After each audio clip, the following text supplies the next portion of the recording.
ॐ ह्रां ह्रीं ह्रौं सूर्याय नमः। ॐ भास्कराय नमः। ॐ ह्रां ह्रीं ह्रौं सूर्याय नमः। ॐ भास्कराय नमः। ॐ ह्रां ह्रीं ह्रौं सूर्याय नमः। ॐ भास्कराय नमः। ॐ ह्रां ह्रीं ह्रौं सूर्याय नमः। ॐ भास्कराय नमः। ॐ ह्रां ह्रीं ह्रौं सूर्याय नमः। ॐ भास्कराय नमः। ॐ ह्रां ह्रीं ह्रौं सूर्याय नमः। ह्रां ह्रीं ह्रौं सूर्याय नमः। ॐ भास्कराय नमः। ॐ भास्कराय नमः। ॐ ह्रां ह्रीं ह्रौं सूर्याय नमः। ह्रां ह्रीं ह्रौं सूर्याय नमः। ॐ भास्कराय नमः। ॐ भास्कराय नमः। ॐ ह्रां ह्रीं ह्रौं सूर्याय नमः। ह्रां ह्रीं ह्रौं सूर्याय नमः। ॐ भास्कराय नमः। ॐ भास्कराय नमः। ॐ ह्रां ह्रीं ह्रौं सूर्याय नमः। ह्रां ह्रीं ह्रौं सूर्याय नमः। ॐ भास्कराय नमः। ॐ भास्कराय नमः। ॐ ह्रां ह्रीं ह्रौं सूर्याय नमः। ह्रां ह्रीं ह्रौं सूर्याय नमः। ॐ भास्कराय नमः। ॐ भास्कराय नमः। ॐ ह्रां ह्रीं ह्रौं सूर्याय नमः। ह्रां ह्रीं ह्रौं सूर्याय नमः। ॐ भास्कराय नमः। ॐ भास्कराय नमः। ॐ ह्रां ह्रीं ह्रौं सूर्याय नमः। ह्रां ह्रीं ह्रौं सूर्याय नमः। ॐ भास्कराय नमः। ॐ भास्कराय नमः। ॐ ह्रां ह्रीं ह्रौं सूर्याय नमः। ह्रां ह्रीं ह्रौं सूर्याय नमः। ॐ भास्कराय नमः। ॐ भास्कराय नमः। ॐ ह्रां ह्रीं ह्रौं सूर्याय नमः। ॐ भास्कराय नमः। ॐ ह्रां ह्रीं ह्रौं सूर्याय नमः। ॐ भास्कराय नमः। ॐ ह्रां ह्रीं ह्रौं सूर्याय नमः। ह्रां ह्रीं ह्रौं सूर्याय नमः। ॐ भास्कराय नमः। ॐ भास्कराय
तस्य आदित्यहृदयस्तोत्रस्य अगस्त्यवैशी अनुष्टुप् छन्दादित्यहृदयभूतम्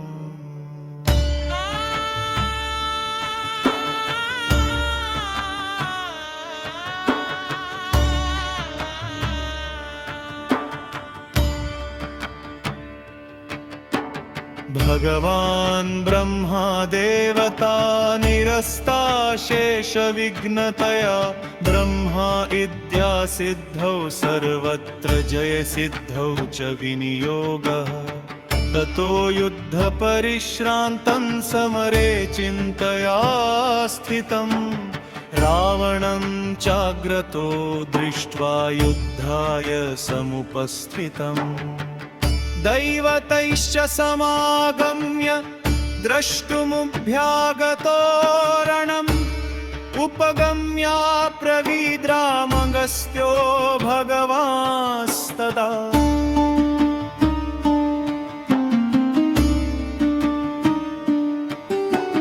राम राम महाबाहो शृणु गुह्यं सनातनम् येन सर्वा नरीन् वत्स समरे विजयिष्यसे आदित्यहृदयं पुण्यं सर्वशत्रुविनाशनं जयावहं जपं नित्यमक्षयं परमं शिवम्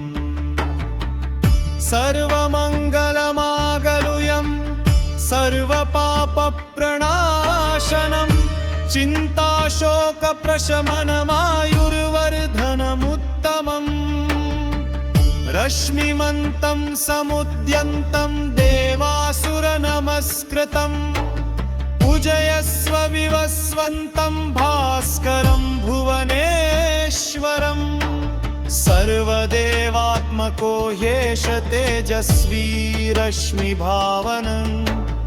एष देवासुरगणां लोकान् पाति गभस्तिभिः एष ब्रह्मा च विष्णुश्च शिवस्कन्द प्रजापति महेन्द्रो धनद कालो यम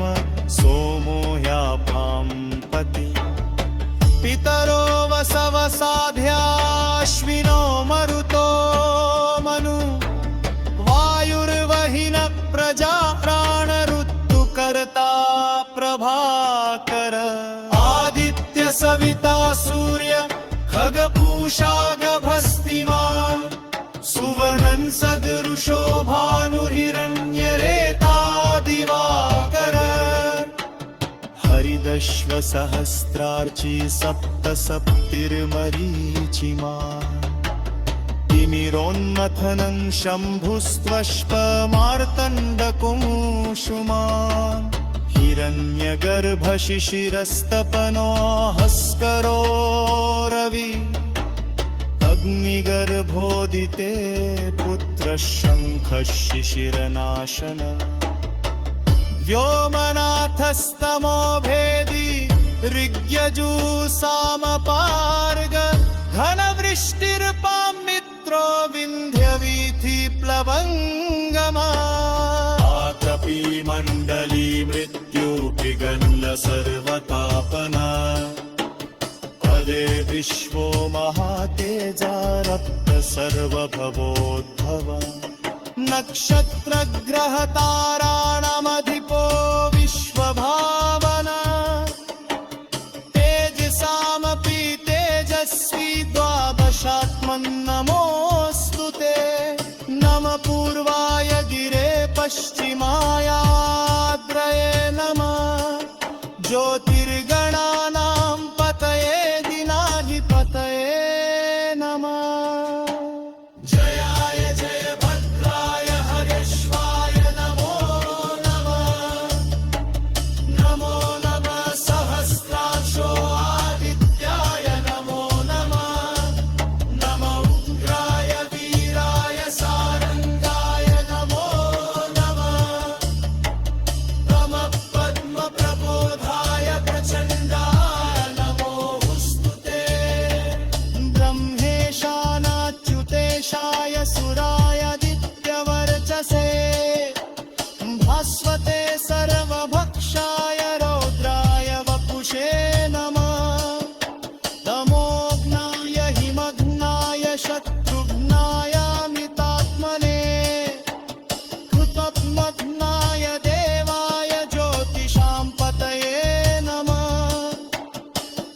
पचामि कराभाय हरये विश्वकर्मणे नमस्तमोऽभिनिघ्नाय रुचये लोकसाक्षिणे नाशयत्येष वैभूतं तमेष सृजति प्रभु पायत्येष तपत्येष वर्षत्येष गभस्तिभिः एष सुप्तेषु जागर्ति भूतेषु परिनिष्ठिता एष चैवाग्निहोत्रं च फलं चैवाग्निहोत्रिणा देवाश्च क्रतवश्चैव क्रतूनां फलमेव च यानि कृत्यानि लोकेषु सर्वेषु परमं प्रभु मापत्सु कृच्छ्रेषु कान्तारेषु भयेषु कीर्तयन् पुरुष कश्चिन्नावसीदति राघव पूजयस्वैनमेकाग्रो देवदेवं जगत्पतिम् एतत् त्रिगुणितं जप्त्वा युद्धेषु विजयिष्यसि अस्मिन् क्षणे महाबाहो रावणं जहिष्यसि एवमुक्ता तपोरस्त्यो जगाम स यथागतम् एतत् श्रुत्वा महातेजारश्कशोर्पवद्भव भारामास सुप्तीघोरवमुत्रयतात्मनम् प्रेक्ष चक्रेदं परं हर्षमवाप्तवान् किराचं यशोचरभूत्वा धनुरावाय वीर्यवान् रावर्तं प्रेक्षरश्वात्मा जयहं सर्वागतम् सर्वयत्तिरगहतवितस्तस्समन्येनवन् अतिरविरवतं निरीक्ष्य रामन्नपि गमना करणं तदश्यमा निशिचरपति संशयभूरि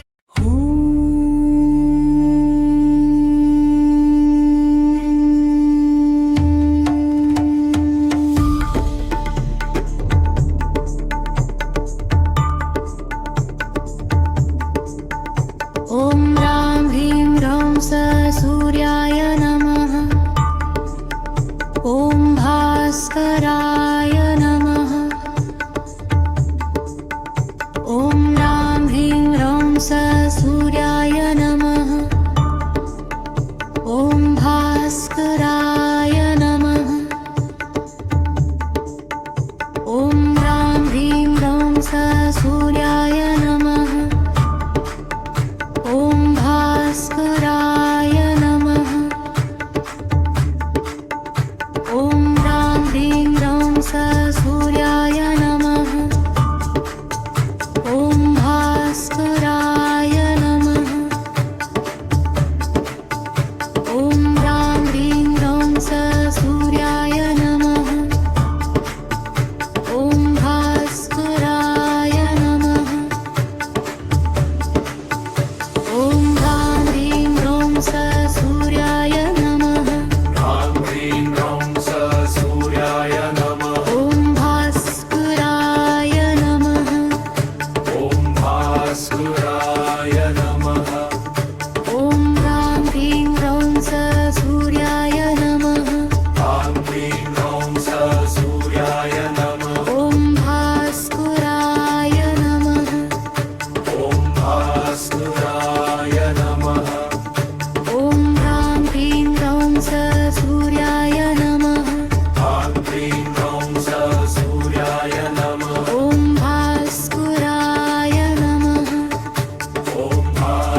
आदित्यहृदयस्तोत्रस्य अगस्त्यवैशी अनुष्टुप् छन्दादित्यहृदयभूतम्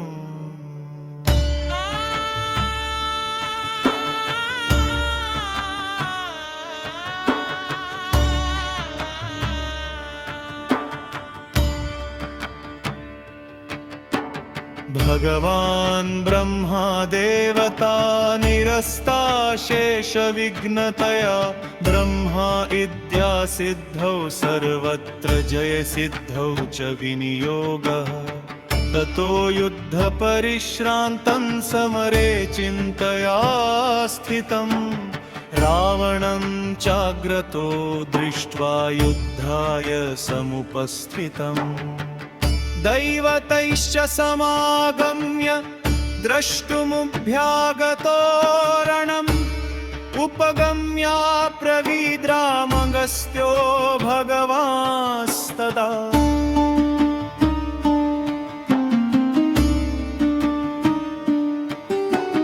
राम राम महाबाहो शृणु गुह्यं सनातनम् येन सर्वा नरीन् वत्स समरे विजयिष्यसे आदित्यहृदयं पुण्यं सर्वशत्रुविनाशनं जयावहं जपं नित्यमक्षयं परमं शिवम् सर्वमङ्गलमागलुयं सर्वपापप्रणाशनम् चिन्ताशोकप्रशमनमायुर्वर्धनमुत्तमम् रश्मिमन्तं समुद्यन्तं देवासुरनमस्कृतं पूजयस्व विवस्वन्तं भास्करं भुवनेश्वरम् सर्वदेवात्मको ह्येष तेजस्वी रश्मिभावनम्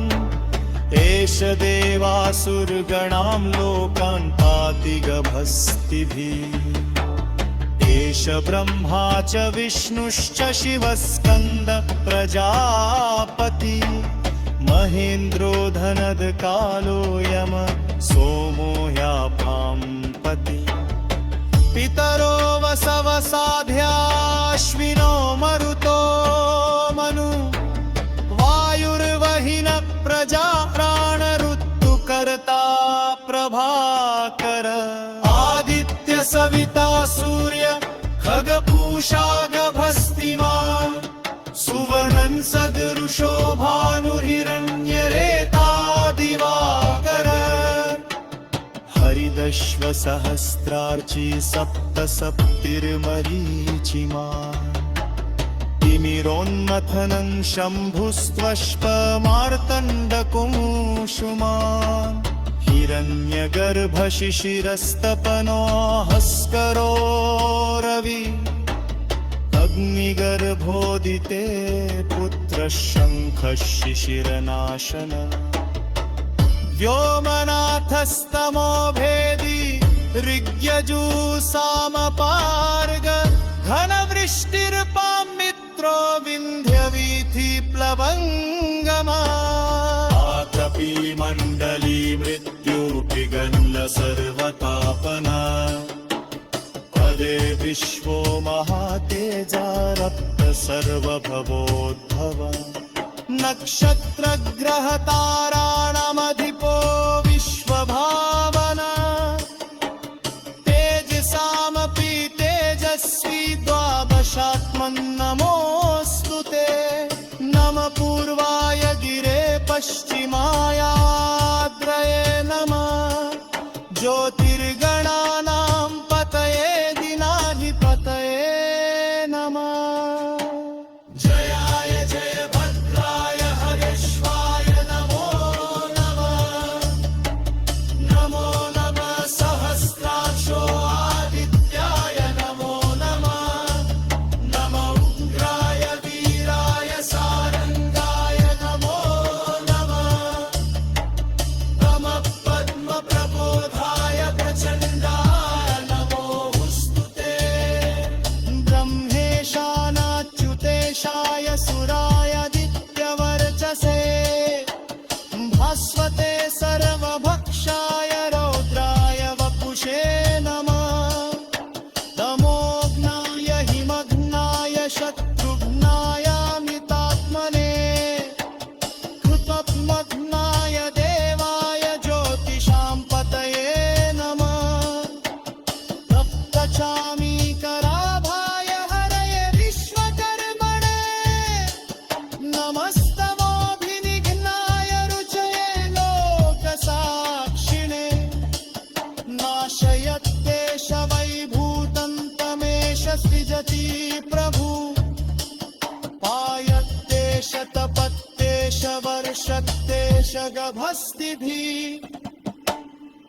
एष सुप्तेषु जागर्ति भूतेषु परिनिष्ठिता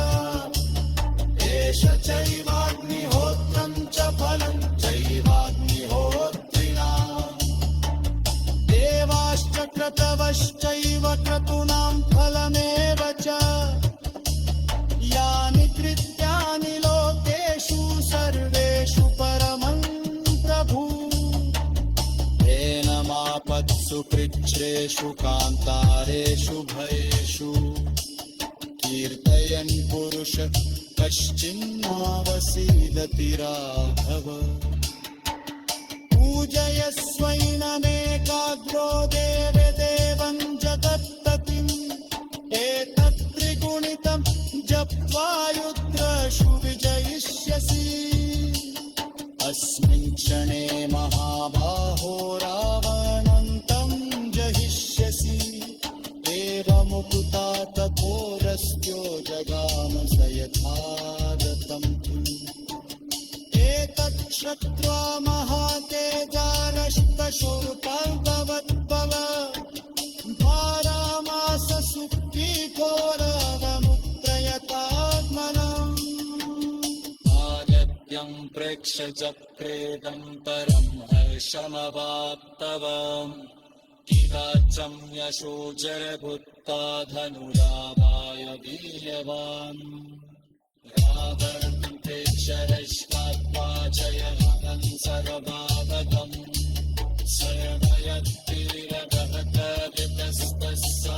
सर्वयत्तिरगतस्तस्समन्येनवन् अग्रविरवतं निरीक्ष्य रामन्नपि गमना करणं तदर्शमान् निशिचरपति संशयभूरि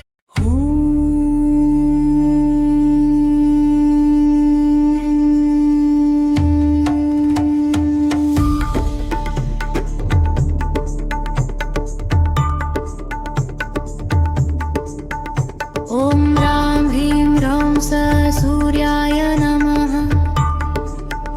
ॐ भास्कराय नमः ॐ रां ह्रीं रौं स सूर्याय नमः ॐ भास्कराय नमः ॐ रां ह्रीं रौं स सूर्याय नमः ॐ भास्कराय नमः ॐ रां ह्रीं रौं स सूर्याय नमः ॐ भास्कराय नमः ॐ रां ह्रीं रौं स सूर्याय नमः ॐ भास्कराय नमः ॐ रां ह्रीं रौं स सूर्याय नमः ह्रां ह्रीं रौं स सूर्याय नमः ॐ भास्कराय नमः ॐ भास्कराय नमः ॐ रां ह्रीं रौं स सूर्याय नमः ह्रां ह्रीं रौं स सूर्याय नमः ॐ भास्कराय नमः ॐ भास्कराय नमः ॐ रां ह्रीं रौं स सूर्याय नमः ह्रां ह्रीं रौं स सूर्याय नमः ॐ भास्कराय नमः ॐ भास्कराय नमः ॐ रां ह्रीं रौं स सूर्याय नमः ह्रां ह्रीं रौं स सूर्याय नमः ॐ भास्कराय नमः ॐ भास्कराय नमः ॐ रां ह्रीं रौं स सूर्याय नमः ह्रां ह्रीं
स सूर्याय नमः ॐ भास्कराय नमः ॐ ह्रां ह्रीं ह्रौं स सूर्याय नमः ॐ भास्कराय नमः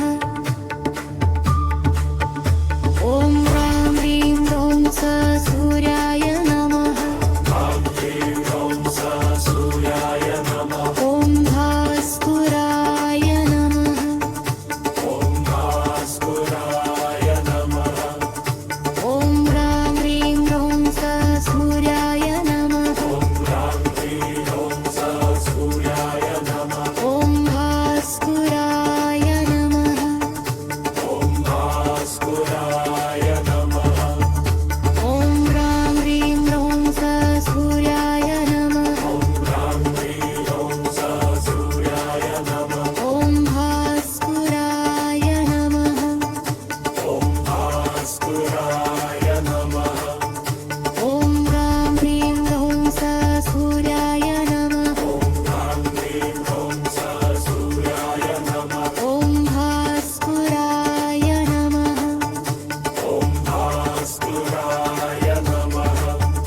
ॐ ह्रां ह्रीं ह्रौं स सूर्याय नमः सूर्याय नमः ॐ भास्कराय नमः भास्कराय नमः ॐ ह्रां ह्रीं ह्रौं स सूर्याय नमः सूर्याय नमः ॐ भास्कराय नमः भास्कराय नमः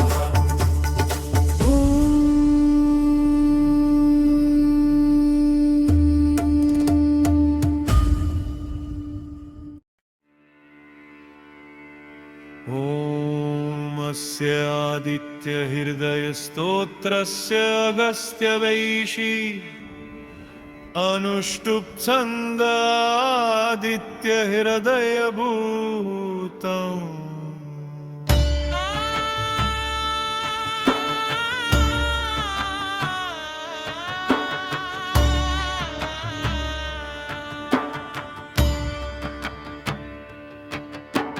भगवान् ब्रह्मा देवता निरस्ता शेषविघ्नतया ब्रह्मा इद्या सिद्धौ सर्वत्र जयसिद्धौ च विनियोगः ततो युद्धपरिश्रान्तं समरे चिन्तया स्थितं रावणं चाग्रतो दृष्ट्वा युद्धाय समुपस्थितम् दैवतैश्च समागम्य द्रष्टुमुभ्यागतो रणम् उपगम्या प्रवीद्रामगस्त्यो भगवांस्तदा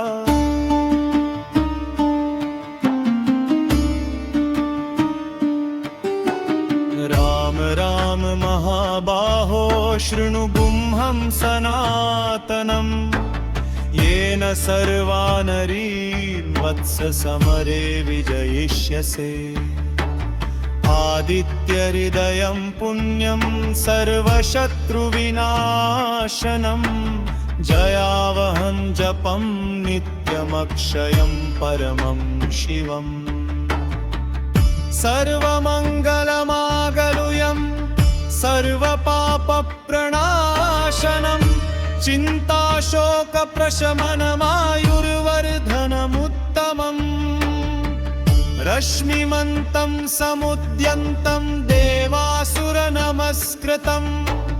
पूजयस्व विवस्वन्तं भास्करं भुवनेश्वरम् सर्वदेवात्मको ह्येष तेजस्वी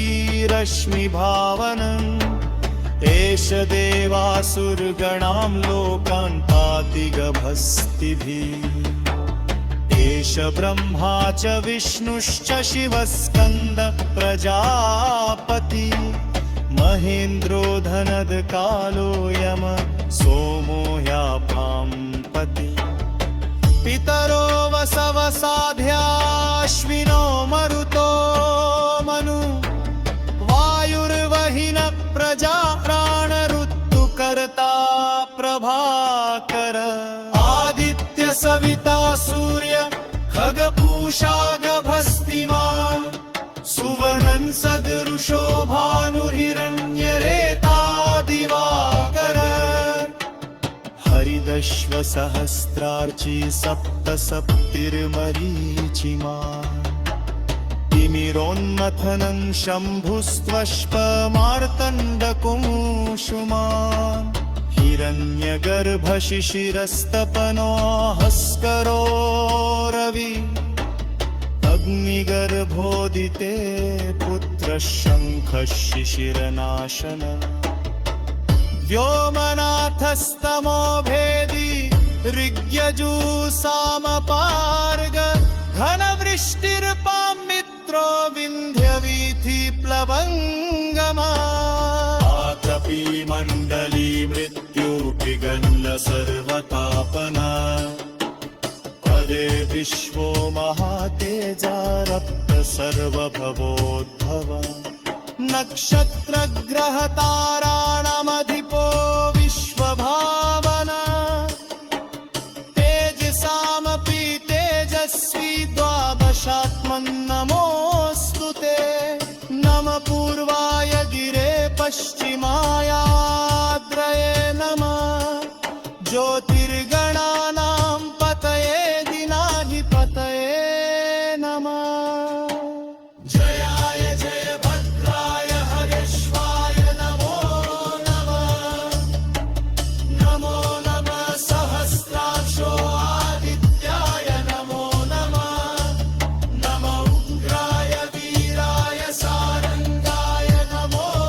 नमः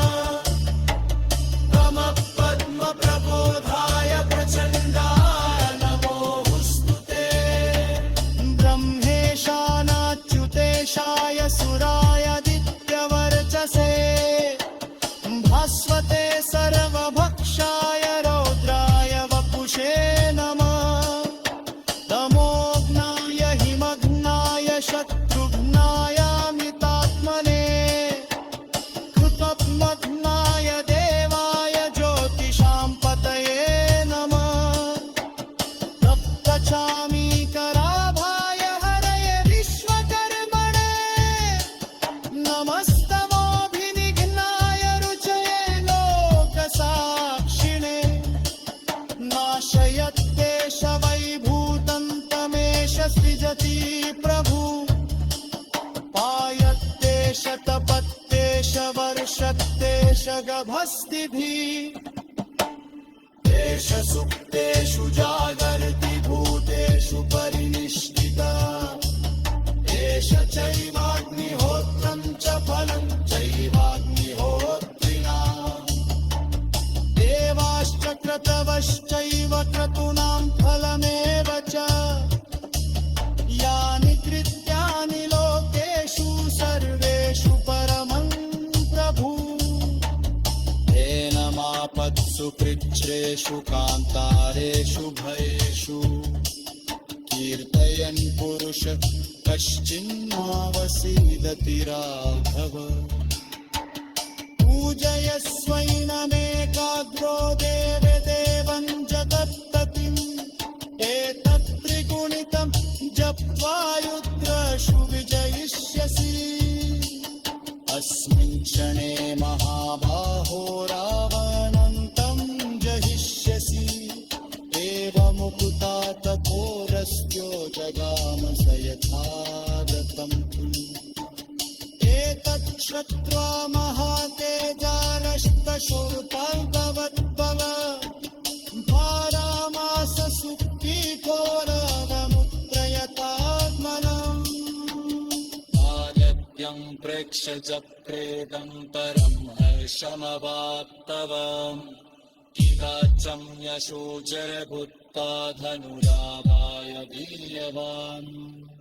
रावणं प्रेक्ष हर्षात्पाचयहं सर्वभावतम्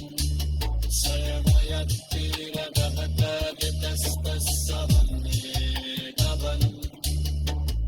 अतिरधिरवतं निरीक्ष्य रामन्नपि गमना करणं तदशमा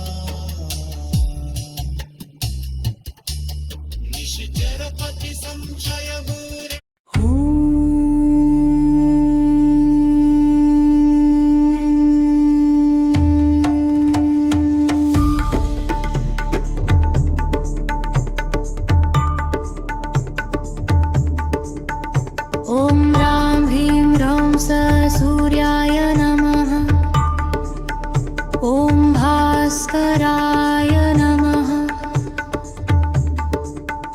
ॐ ह्रां ह्रीं ह्रौं सूर्याय नमः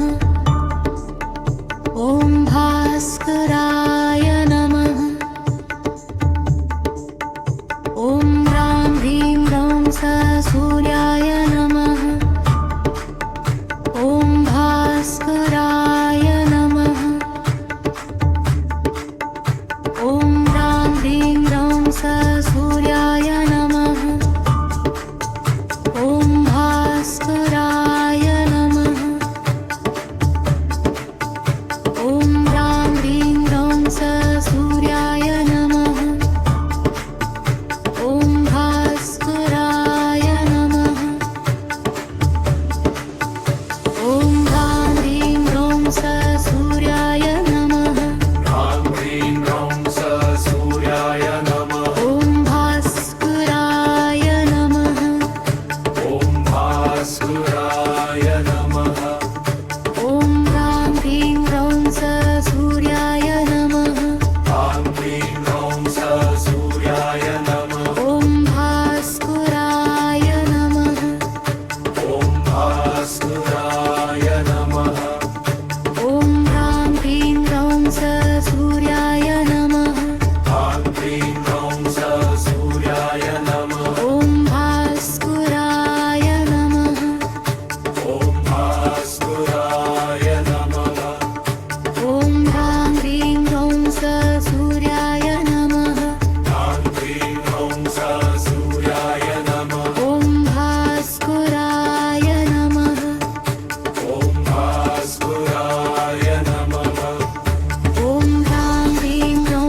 सोमस्य आदित्यहृदयस्तोत्रस्य अगस्त्यवैशी अनुष्टुप् छन्दादित्यहृदयभूतम्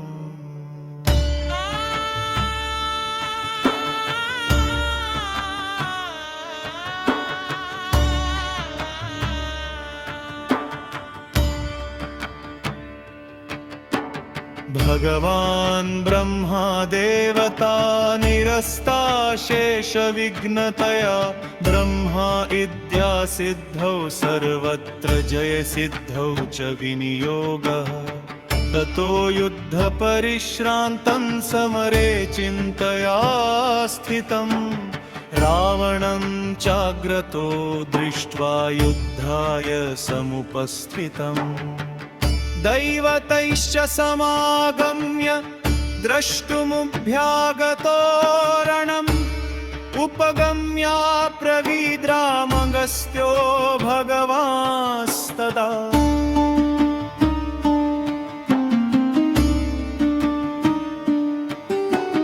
राम राम महाबाहो शृणु गुह्यं सनातनम् येन सर्वा नरीन् वत्स समरे विजयिष्यसे आदित्यहृदयं पुण्यं सर्वशत्रुविनाशनं जयावहं जपं नित्यमक्षयं परमं शिवम् सर्वमङ्गलमागलुयं सर्वपापप्रणाशनम् चिन्ताशोकप्रशमनमायुर्वर्धनमुत्तमम् रश्मिमन्तं समुद्यन्तं देवासुरनमस्कृतं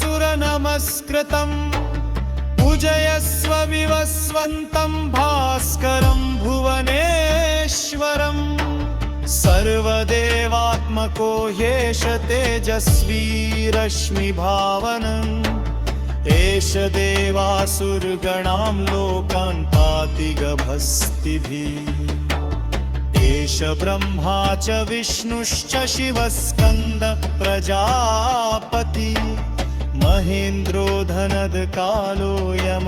सोमो ह्यापां पति पितरो वसवसाध्याश्विनो मरुतो मनु वायुर्वहिन प्रजा प्राणऋतुकर्ता प्रभाकर आदित्य सविता सूर्य खगपूषा गभस्तिमान् सुवर्णं सदृशो भानुर्हिरण्यरेता दिवाकर हरिदश्व सहस्रार्ची सप्त सप्तिर्मरीचिमान् तिमिरोन्मथनं शम्भुस्त्वष्पमार्तण्डकुंशुमान् हिरण्यगर्भशिशिरस्तपनो हस्करो रवि अग्निगर्भोदिते पुत्रः शङ्खः शिशिरनाशन व्योमनाथस्तमो भेदी ऋग्यजूसामपार्ग घनवृष्टिर्पां मित्रो विन्ध्यवीथि प्लवङ्गमा आतपी मण्डली मृत्युपिगन्न सर्वतापना पदे विश्वो महातेजा रक्त सर्वभवोद्भव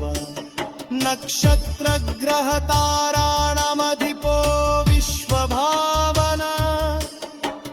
तेजसामपि तेजस्वी द्वादशात्मन्नमोऽस्तु ते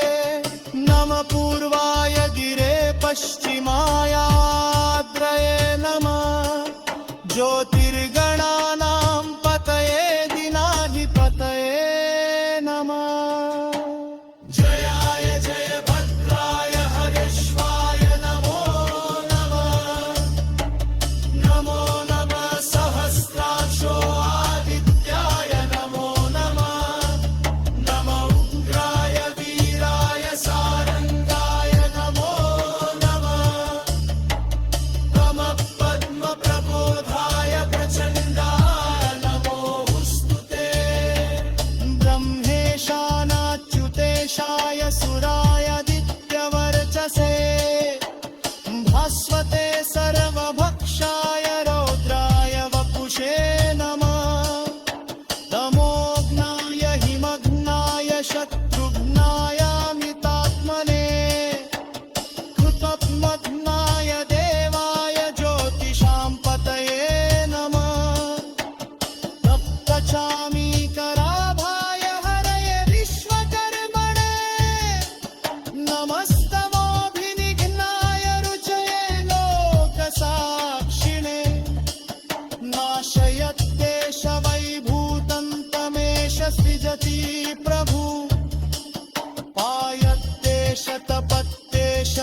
शक्तेश गभस्तिभिः एष सुप्तेषु जागर्ति भूतेषु परिनिष्ठिता एष चैवाग्निहोत्रं च फलं चैवाग्निहोत्रिणा देवाश्च क्रतवश्चैव क्रतूनां फलमेव च यानि कृत्यानि लोकेषु सर्वेषु परमं प्रभु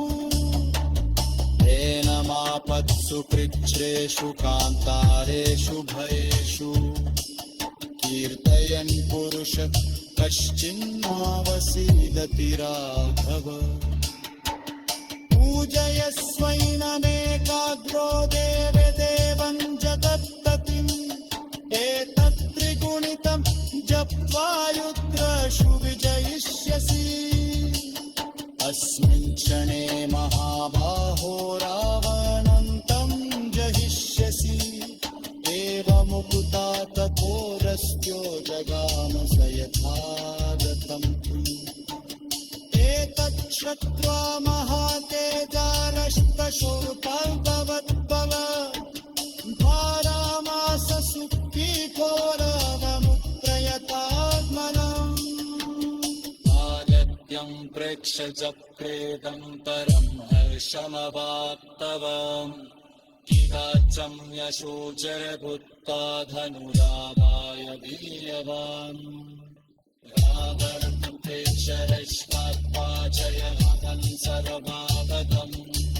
सर्वयत्तीव गहतवितस्तस्समन्येकवन् अग्रगिरवतं निरीक्ष्य रामन्नपितमना परमं तपस्यमान् निशिचरपति संशयभूरि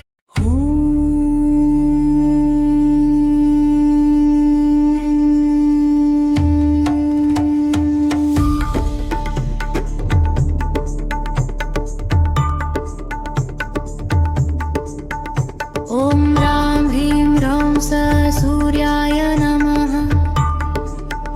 ॐ भास्कराय नमः ॐ रां ह्रीं रौं स सूर्याय नमः ॐ भास्कराय नमः ॐ रां ह्रीं रौं स सूर्याय नमः ॐ भास्कराय नमः ॐ रां ह्रीं रौं स सूर्याय नमः ॐ भास्कराय नमः ॐ रां ह्रीं रौं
ॐ आदित्यहृदयस्तोत्रस्य अगस्त्यवैशी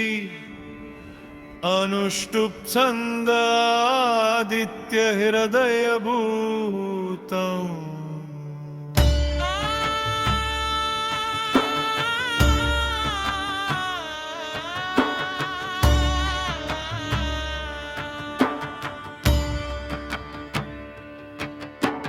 भगवान् ब्रह्मा देवता निरस्ता शेषविघ्नतया ब्रह्मा इद्या सिद्धौ सर्वत्र जयसिद्धौ च विनियोगः ततो युद्धपरिश्रान्तं समरे चिन्तया स्थितं रावणं चाग्रतो दृष्ट्वा युद्धाय समुपस्थितम् दैवतैश्च समागम्य द्रष्टुमुभ्यागतो रणम् उपगम्या प्रवीद्रामगस्त्यो भगवांस्तदा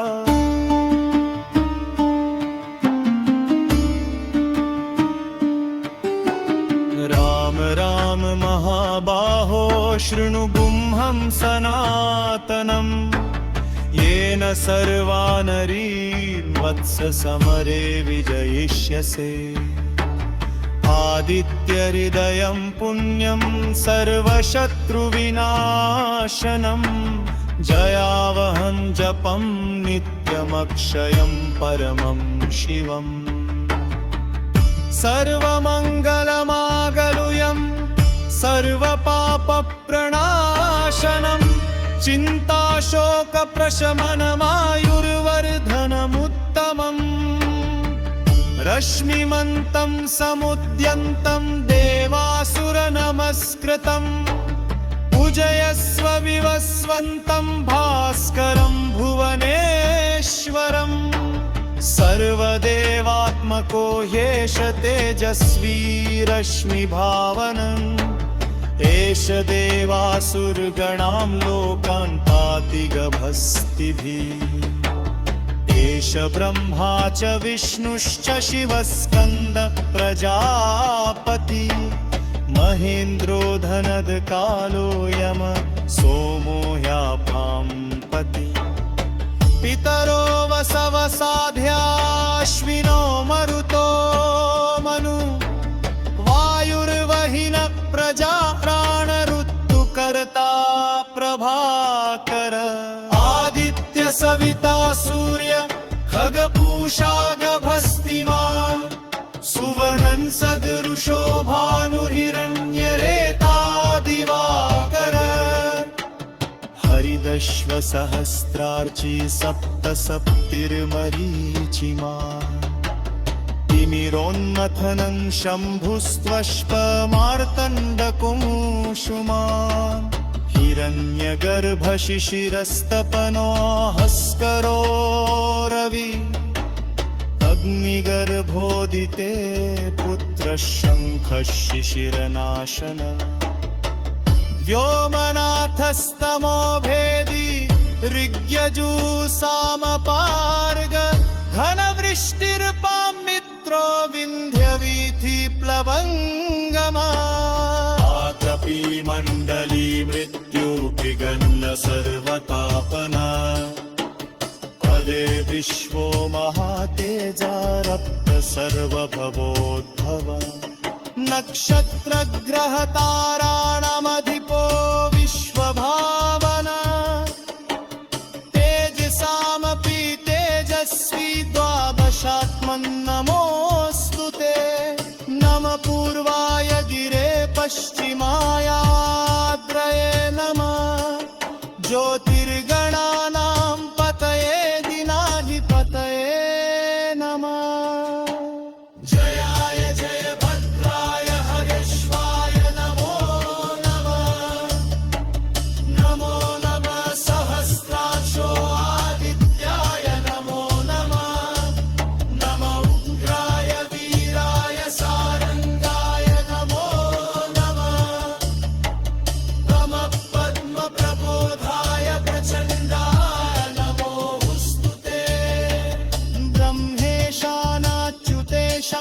सुरायादित्यवर्चसे